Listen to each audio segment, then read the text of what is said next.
నమస్తే వి న్యూస్ తెలంగాణకి స్వాగతం. కర్మన్ ఘాట్ లో గోడ కూలి ఆటోపై పడ్డ నిర్మాణంలో ఉన్న ప్రహరీ కూడా ఆటోలో ప్రయాణిస్తున్న 5గురు కుటుంబ సభ్యులు, ఇద్దరికి గాయాలు, ఆసుపత్రికి తరలింపు. కర్మన్ ఘాట్ లో నివసించే నీనావత్ అనిల్, సరోజ, భాను ప్రసాద్, రమావత్ అనిల్, 2 ఏళ్ల చిన్నారి నందిని ఒకే కుటుంబ సభ్యులు. వీరి రోజు సాయంత్రం యంజాల్లోని ఒక ఫంక్షన్ తమ ఆటోలో వెళ్తుండగా కర్మన్ ఘాట్ లో నిర్మాణంలో ఉన్న బిల్డింగ్ పక్క నుంచి వెళ్తుండగా ప్రహరీ కూడా ఒక్కసారిగా కూలి ఆటోపై పడితే దీంతో అందులో ప్రయాణిస్తున్న 5గురుల్లో సరోజ మరియు అనిల్ కు గాయాలయ్యాయి. వీరిని స్థానిక ప్రైవేట్ ఆసుపత్రికి తరలించారు. కాగా కనీసం బిల్డింగ్ సంబంధించిన యజమానులు కానీ ఎవరూ కూడా సహాయం అందించలేదని వారిపై చట్టపరమైన చర్య తీసుకోవాలని కుటుంబ సభ్యులు ఆరోపిస్తున్నారు.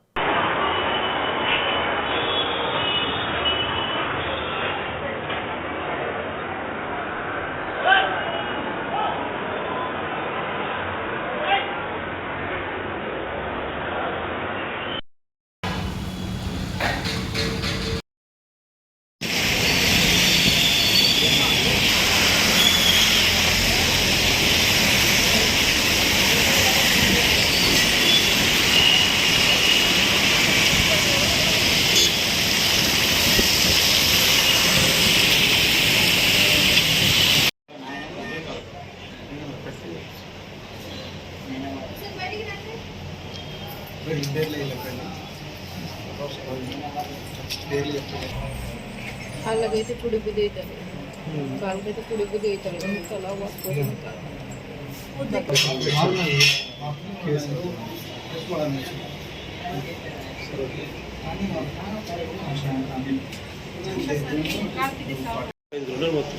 మొత్తం మ్యారేజ్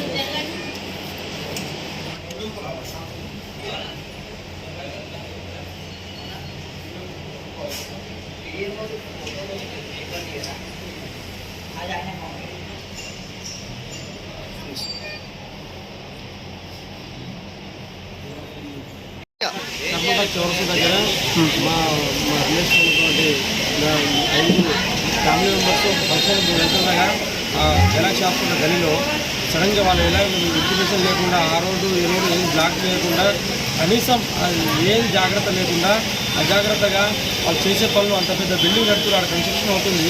కానీ రోడ్డు మీద ఎవరు పోతున్నారు ఏందనేది ఏం చూడకుండా అజాగ్రత్త వల్ల ఈరోజు ప్రాణహాని నుంచి ఈరోజు బయటపడ్డారు మనలు కానీ మా వాళ్ళు. కానీ ఎట్లా పోతున్నారు, అసలు ఎట్లా పోతున్నారు?